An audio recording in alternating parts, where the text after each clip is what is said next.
galera, beleza? Estamos de volta, segundo bloco do nosso módulo de Direito Administrativo. Vou ministrar com vocês agora a disciplina de princípios. Aliás, a disciplina de Direito Administrativo, mas o assunto princípios. Princípios do Direito Administrativo.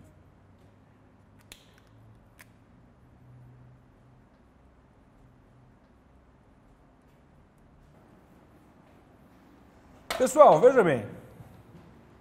Princípios é um assunto que veio ganhando relevância nos últimos tempos.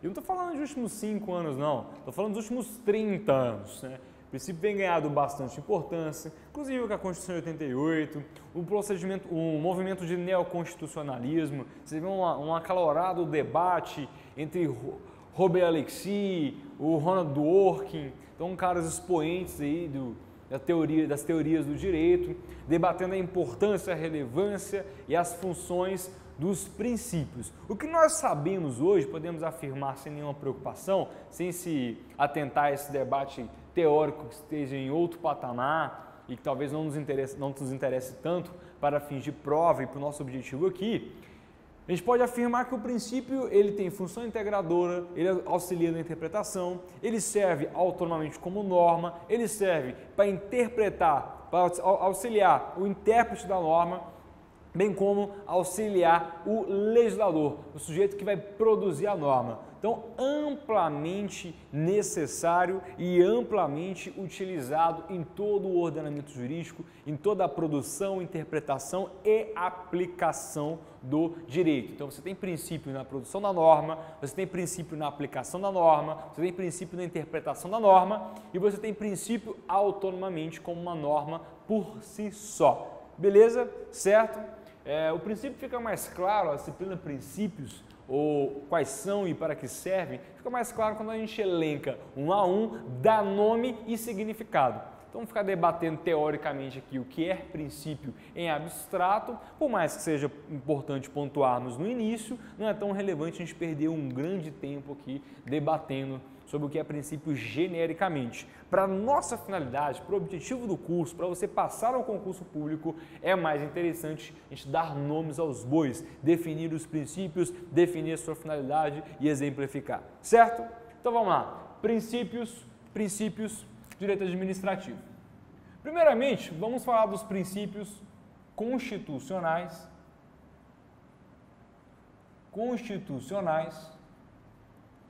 expressos. O que significa isso? Vamos falar de princípios que estão expressos, estão escritos taxativamente aonde? Na Constituição. Princípios constitucionais expressos, porque estão escritos na Constituição. Especificamente no artigo 37 caput. Especificamente no caput do artigo 37. Caput, pessoal, é o cabeçalho do artigo. Caput vem de cabeça mesmo. Então, aquele cabeçalho ali do artigo, a gente chama de caput. Então, caput do artigo 37, como aqui a expressão teria que ser em itálico, a gente põe aspas pelo estrangeirismo. Caput do 37 trará os princípios constitucionais expressos, princípios do direito administrativo. Porque em toda a Constituição há uma série de outros princípios que interessam a outras disciplinas, princípios do direito administrativo. O professor está bagunçando o quadro, não tem nada não, você vai entender, de direito administrativo, vamos poupar tempo. Princípios constitucionais expressos. Existe aqui um método mnemônico, famoso decoreba, chamado LIMP. Uma forma de você decorar quais são os princípios constitucionais expressos. LIMP.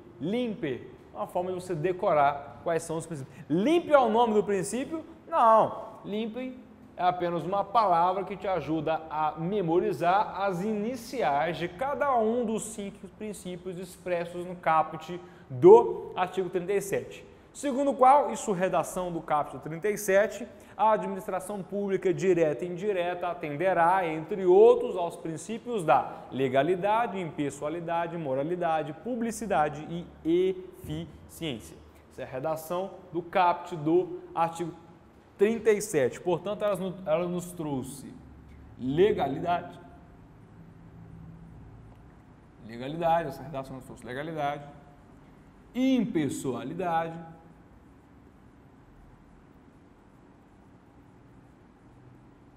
moralidade,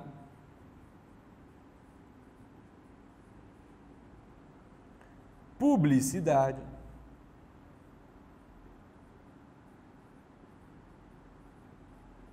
e eficiência.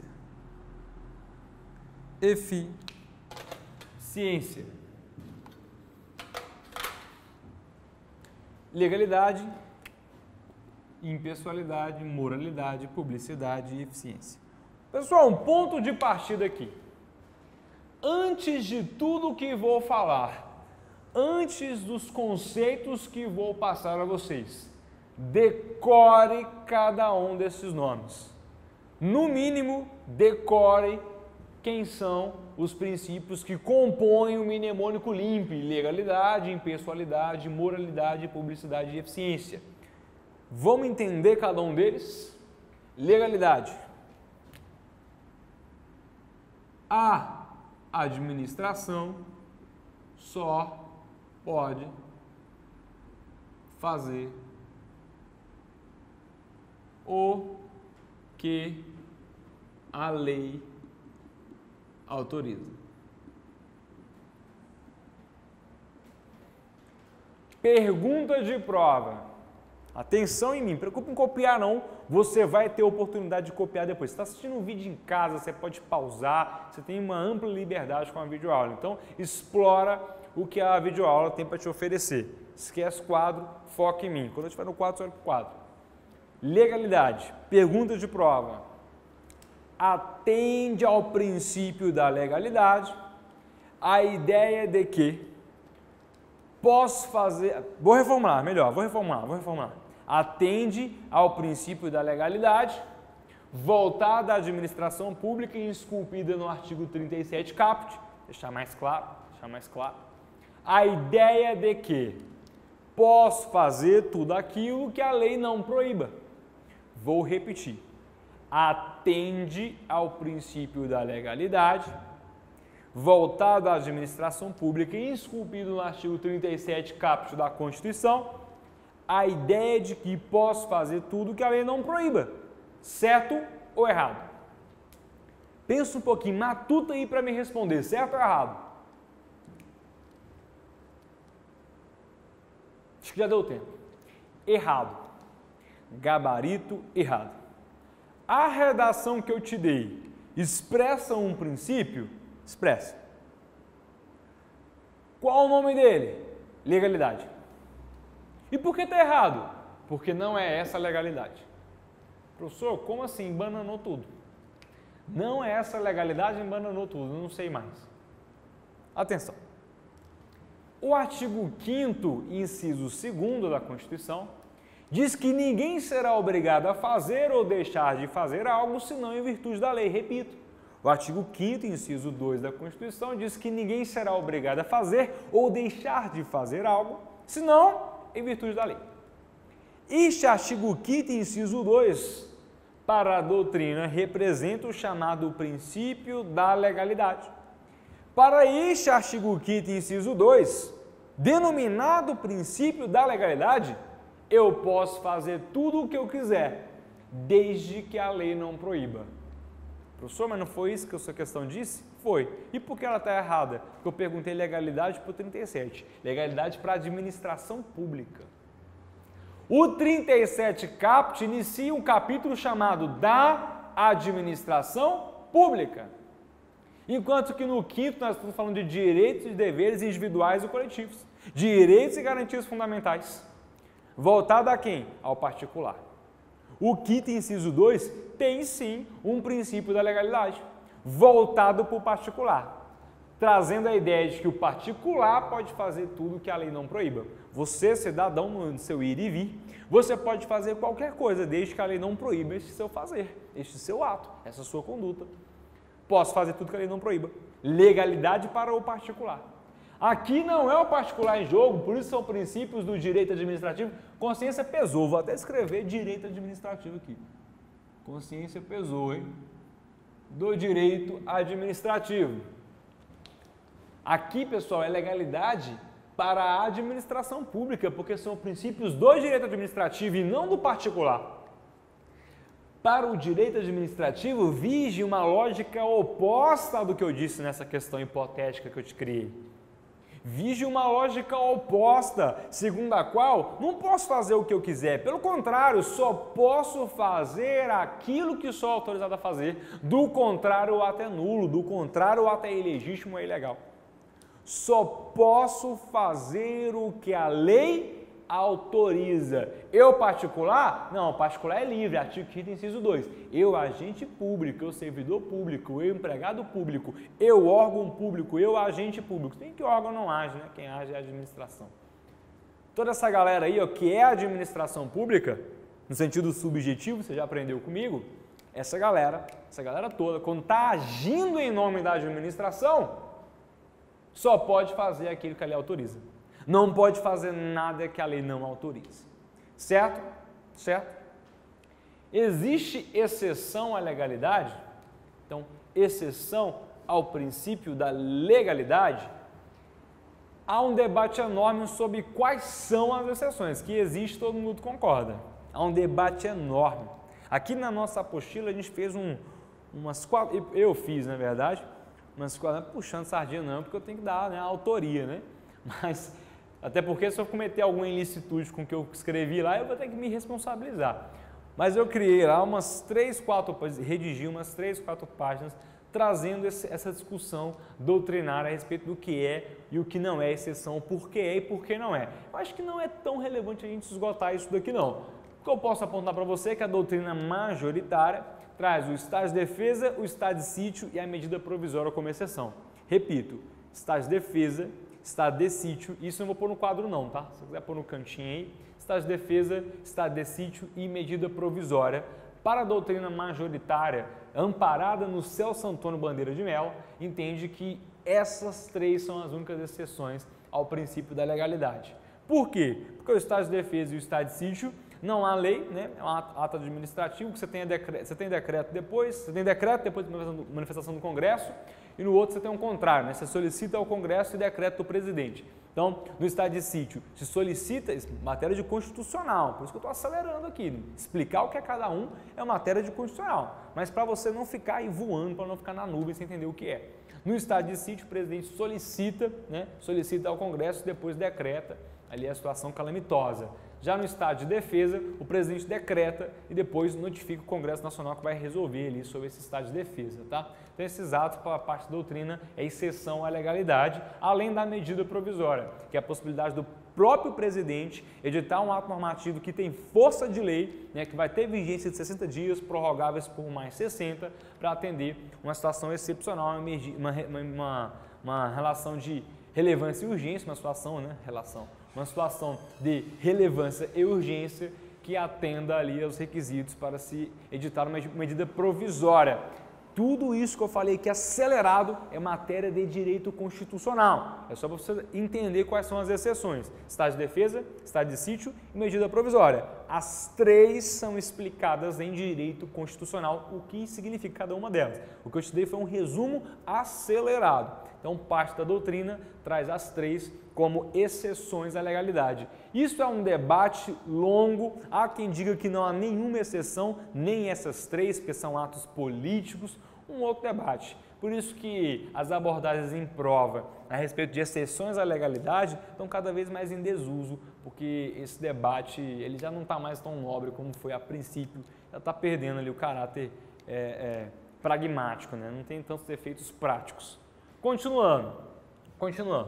Até aqui você entendeu. Legalidade, a administração só pode fazer o que a lei autoriza. Ocorre que essa é a ideia tradicional de legalidade. O conceito de legalidade foi ampliado. Agora a gente vai vir um pouco para cá. O conceito de legalidade foi ampliado em juridicidade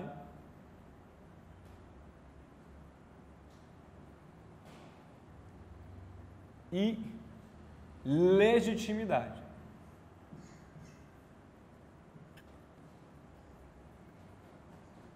Peguei o espaço da impessoalidade, será? Legitimidade. Impessoalidade vai se esbarrar aqui. Vou escrever para lá. Legalidade, a concepção clássica de legalidade que terminava aqui, ela vem sendo superada pela doutrina moderna, que está interpretando legalidade sobre outro viés. Não se descartou isso daqui. Legalidade, como a administração só fazer aquilo que a lei autoriza, não foi descartado. Isso permanece. A interpretação do que significa isso é que foi ampliada, tá, pessoal? Já não é mais apenas a mera obediência à lei. Não é mais. Legalidade, para a doutrina moderna, amplamente acatada e adotada pelas bancas de concurso, inclusive pelo CESP, embora o CESP tenha algumas perguntas capciosas a respeito disso, que causam uma certa confusão, uma redação que não tá isenta de críticas, mas CESP e a doutrina amplamente têm adotado essa interpretação amplificada do que é legalidade, superando não superando, mas não se reduzindo à ideia de que legalidade é apenas, o princípio da legalidade é apenas atender estritamente o que a lei autoriza. Isso era pouco. Existe um ditado, a sua avó, sei lá, de repente os mais antigos podem ter te falado, olha meu filho, nem tudo que é legal é moral. Uma avó politizada, né? Falando de... O operador de câmera tá rindo de mim aqui, né? Eu falei que a avó fala isso, uma avó por dentro do direito. Mas é um ditado que eu ouvi antigamente, ó, nem tudo que é legal é moral, né? Eu já escutei isso aí de tios meus, né? Que são antenados aí um pouco no que seria a lei, né? Mas nem tudo que é legal é moral. E é mais ou menos isso. Isso daqui é um desdobramento desse ditado, desse brocardo aí. Nem tudo que é legal é moral. Então, só falar da lei, só falar em obediência à lei, talvez não fosse suficiente. Primeiro eu vou definir o que é. Depois eu vou dar um exemplão grande para você entender a finalidade prática de ampliar essa interpretação. Quando a doutrina ampliou essa interpretação, ela não fez isso só para encher linguiça, só para aumentar a página de livro, não. Só para aumentar a questão no concurso, não. Ela fez isso porque essa ampliação do raciocínio tem uma finalidade prática. E no caso concreto, ela surte efeito para a sociedade, efeitos relevantes. Vem comigo. Juridicidade. Juridicidade significa atender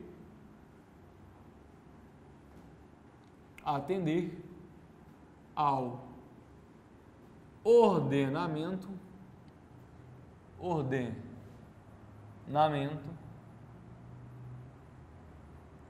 jurídico como um todo. Por exemplo,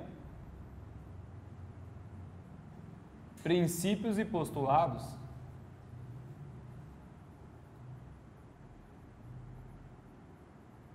atender ao ordenamento jurídico como um todo. Legitimidade, pessoal, eu vou ampliar para cá, tá? Para a gente conseguir tratar com impessoalidade aqui na linha de baixo. Câmara, me acompanha aqui, hein? Legitimidade, vamos ampliar para cá. Legitimidade é atender ao interesse público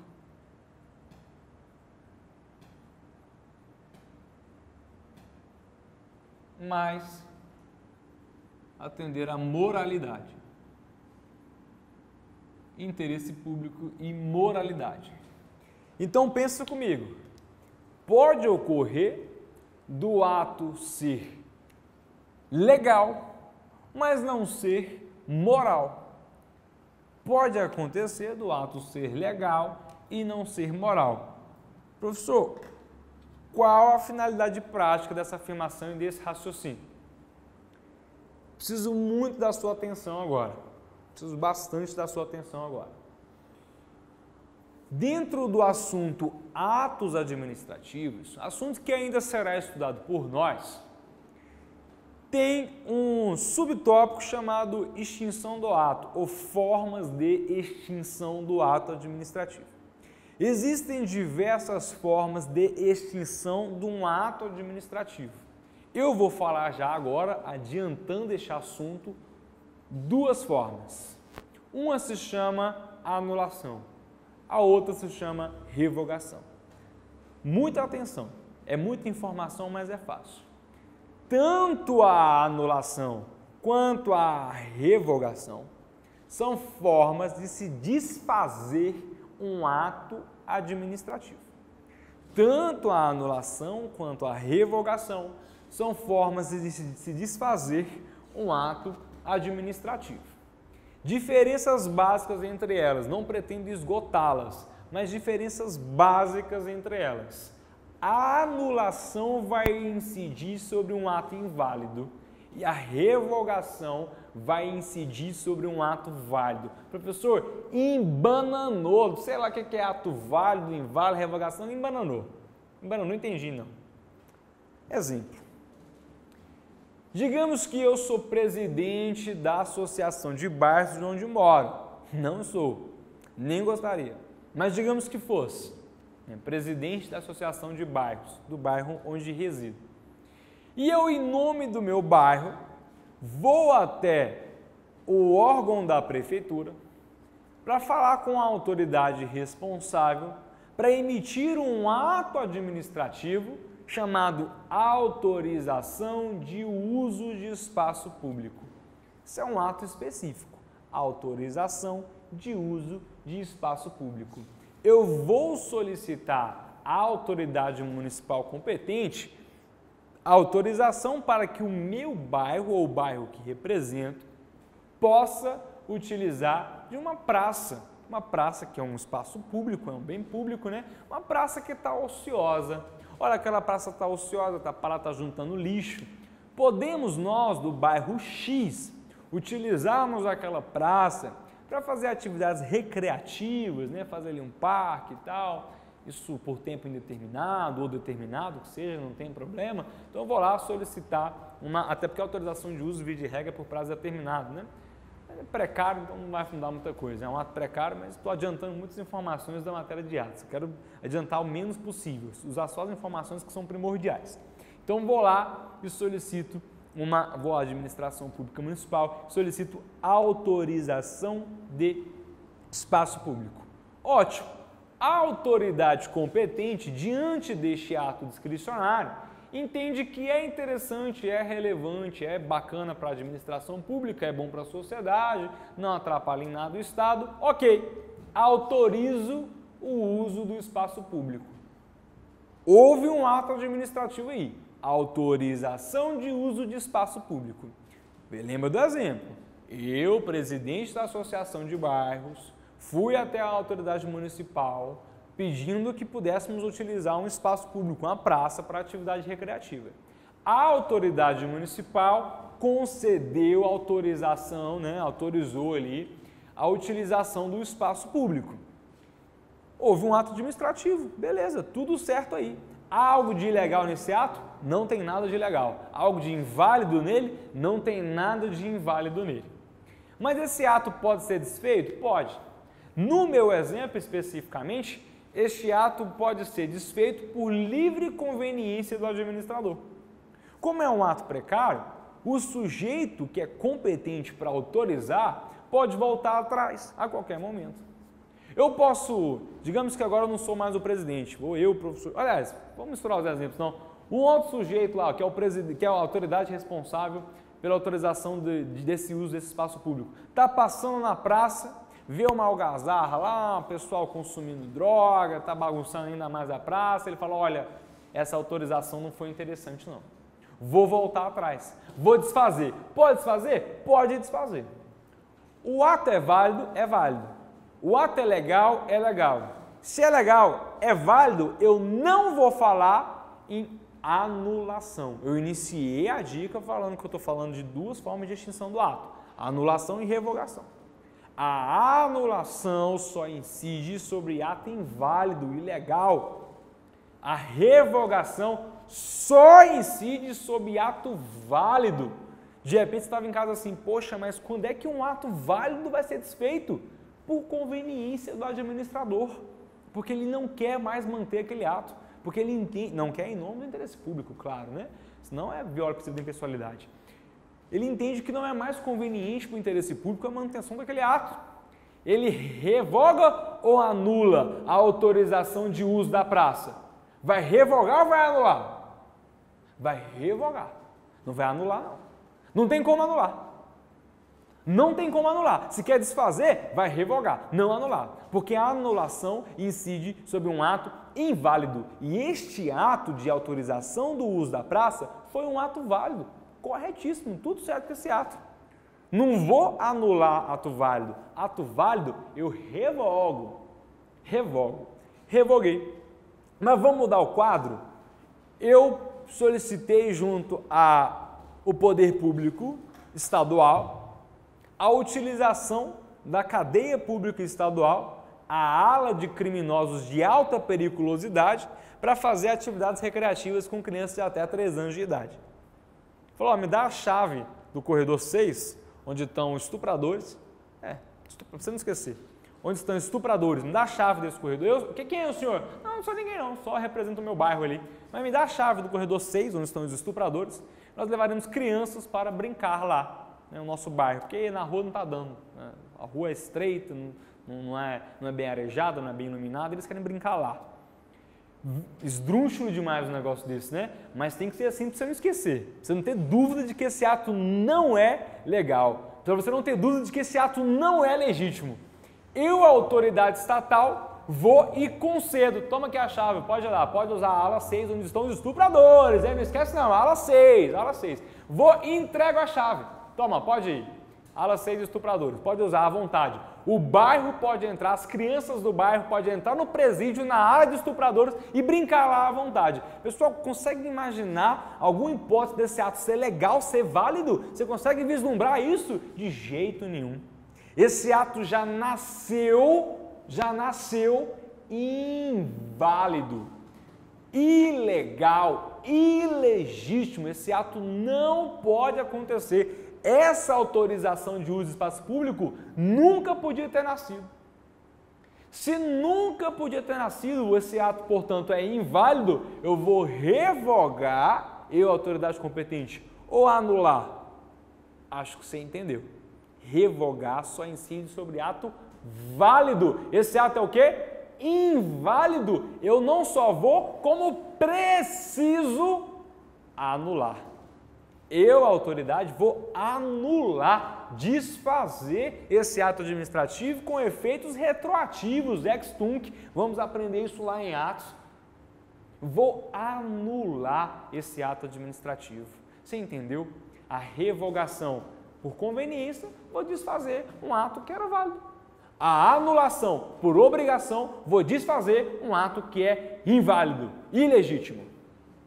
Mais um detalhezinho sobre essas duas formas de extinção do ato.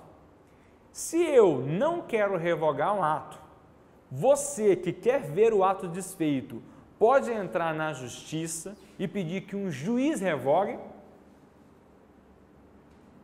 Pessoal, se desfazer o ato válido é um juízo de deliberação, de discricionariedade do agente público, você acha que o juiz pode vir fazer isso no lugar dele? Não pode. O Poder Judiciário não pode revogar ato administrativo. Porque seria como tirar o Poder Executivo, colocar o Judiciário na cadeira do Poder Executivo e botar o juiz para atuar como prefeito, como secretário do município, secretário estadual, atuar em nome da vontade administrativa. O juiz não tem a vontade administrativa, ele faz cumprir a lei, é diferente. Ele exige o cumprimento da lei, é diferente. Se esse ato não viola a lei, não viola a legalidade, o juiz pode desfazer ele, substituindo a vontade do cara que emitiu? Não.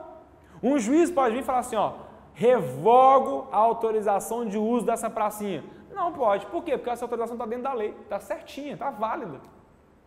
Mas um juiz pode vir anular a autorização de uso do presídio, corredor de estuprador para as criancinhas do bairro?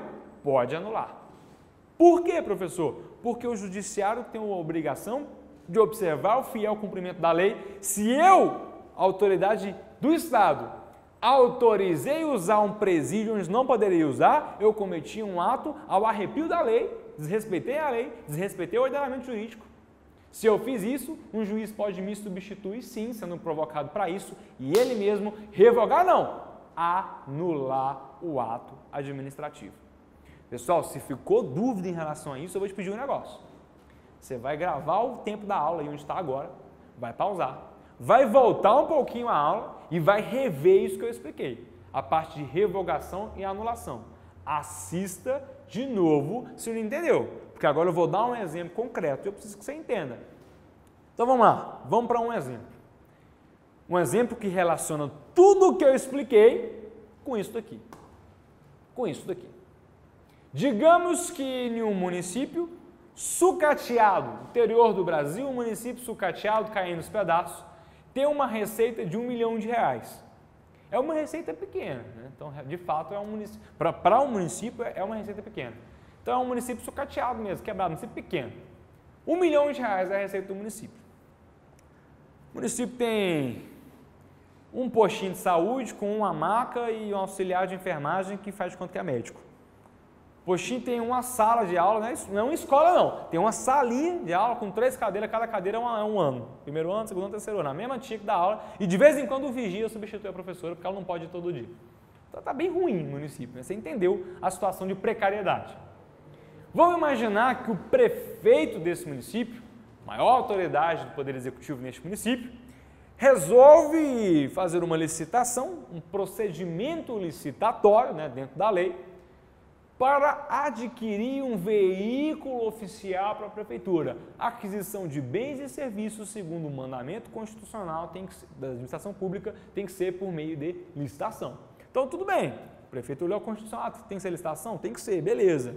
Foi lá na Lei 8.666 de 1993, Lei de Licitação em Contratos Públicos, juntou a assessoria jurídica para estudar afinco em detalhes a lei, para não escapar nada, fazer tudo dentro da lei, e faz ali um processo seletivo, um certame, para a aquisição de um carro para a prefeitura.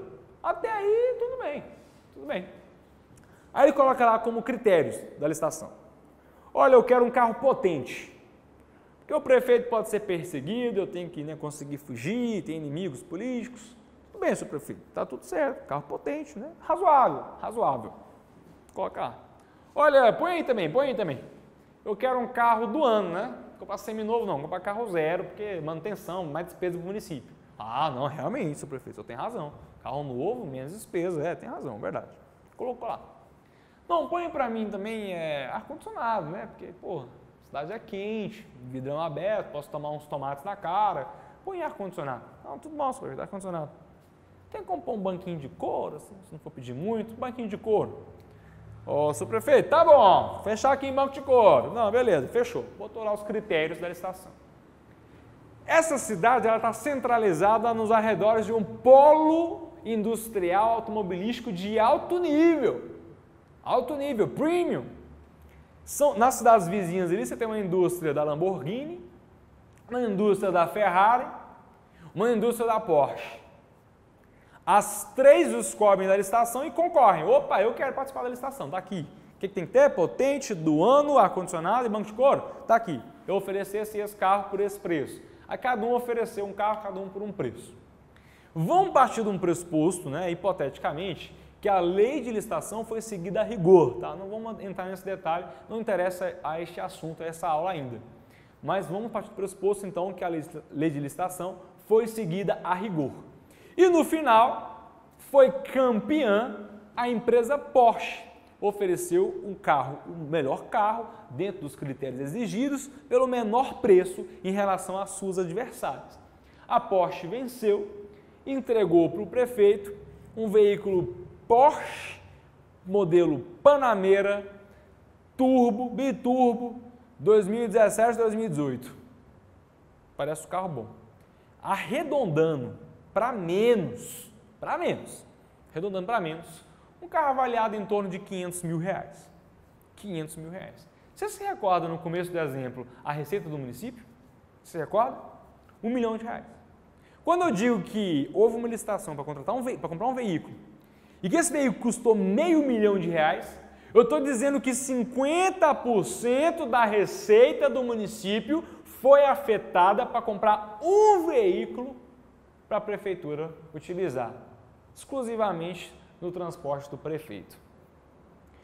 Este ato até aqui, esquece que a gente veio para cá, até aqui, na concepção clássica, que se esgotava aqui, de legalidade, esse ato violava o princípio da legalidade? A administração pública só pode fazer aquilo que a lei autoriza. Partimos do pressuposto que a lei de licitação foi seguida à risca. Esse ato era válido? Era válido. Se a gente se encerrar na concepção clássica, na interpretação da concepção clássica, era válido. Opa, espera lá. Ato válido para eu desfazer ele, anulação ou revogação? Ato válido, revogação. Só pode revogar quem? Quem emitiu o ato. O prefeito vai revogar a licitação do próprio poste? Você acha? Vai não. Quer dar rolê de poste na cidade mesmo. A anulação é aquela que o juiz pode vir ser chamado e ele mesmo fazer. Neste caso, adotando a teoria clássica, poderia um juiz anular a licitação? Não poderia. Por quê? Porque não era caso de anulação, era caso de revogação. E juiz não pode revogar, juiz só pode anular. Por quê, professor? Porque a anulação incide sobre ato inválido, a revogação sobre ato válido. Até aqui, quando se a gente parar, raciocina aqui, este ato não tem nada de inválido. Pelo contrário, é válido. Atendeu exatamente o que a lei manda, hipoteticamente. Mas agora, vem para cá, acompanhando a concepção moderna, pergunto, quando o prefeito no município sucateado, sem hospital, sem escola, sem tudo, gasta 50% da arrecadação para comprar um poste para ele andar, com dinheiro público, esse ato atende ao ordenamento jurídico como um todo? Se a gente observar o princípio da eficiência, o próprio princípio da moralidade que vai ser tratado novamente aqui, atende? Não atende. Viola o ordenamento, pode até não violar a lei de licitação, mas viola o ordenamento como um todo. E mais ainda, ele não termina aqui não, poderia terminar aqui, ele ainda vai além. Esse ato atende ao interesse público? Um município quebrado precisa de um poste para o prefeito andar? Não precisa. Viola a moralidade? Com certeza. E se você acha que gastar metade da receita do município para comprar um poste não é imoral, reveja seus conceitos éticos, viu? Eu acho que você tem sérios desvios de caráter. Por favor, metade da arrecadação do município para comprar um carro, se não for imoral, nós estamos lascados. Se você acha que não é imoral, você não pode ser prefeito, não. Junto com esse cara, não. Com certeza, pessoal, é imoral. E agora, nessa concepção moderna, o que acontece? Esse ato não é mais válido, mesmo atendendo à lei de licitação, quando ele viola o interesse público, quando ele viola a moralidade, quando ele viola os princípios que viola o ordenamento jurídico como um todo, ele deixa de ser válido. Olha que bacana. O que pode acontecer agora, já que esse ato é inválido? Se o prefeito não voltar atrás, eu provoco o judiciário e quem pode desfazer a licitação? O juiz. O juiz pode anular essa licitação, porque violou o interesse público, violou a moralidade, violou o ordenamento jurídico como um todo. Viu como essa ampliação aqui não é só encheção de linguiça? Viu como essa ampliação não é só invenção de doutrinador? Na prática ela tem a sua razão de ser. Parto do pressuposto que você entendeu, né? A gente trabalhou isso aqui em detalhes, mas fica uma observação. Cuidado com provas CESP a esse respeito, tá, pessoal? O CESP tem umas redações perigosas. Eu vi recentemente uma prova que dizia, vou tentar lembrar aqui, violar a moralidade não viola a legalidade. Não viola necessariamente a legalidade. O gabarito era certo. Cuidado com a interpretação da redação. Às vezes você lê assim, ó, violar... Eu estou resumindo, né, com as minhas palavras, eu não lembro exatamente a redação, mas a ideia era essa. Você lê lá, pô, violar a moralidade não viola necessariamente a legalidade. Você marca, não, é errado. Ele violou a moralidade, violou a legalidade, né? Você pensa assim. E é um raciocínio coerente, mas muita gente errou, porque o CESP foi reducionista na redação. E na justificativa, o CESP quis dizer que nem tudo que é moral é legal, as coisas não andam juntas. E por legalidade, não se referia ao princípio da legalidade, que é esse todo, se referia à obediência à lei especificamente. Ó que sacanagem! Então, cuidado com redações do CESP. O CESP argumentou que, quando ele disse que violar a moralidade não violava a legalidade, ele quis dizer que um ato imoral não viola necessariamente a lei, por mais que viole o princípio da legalidade como um todo. Muita sacanagem, achei uma maldade do CESP isso daí, mas fica já esse recado, essa atenção, tentar interpretar da melhor forma a redação. O CESP falou de legalidade estrito sensu, está falando de violação à lei. Falou de princípio da legalidade em sentido amplo, está englobando juridicidade e legitimidade, que são características modernas deste princípio, certo? Assim partimos para impessoalidade.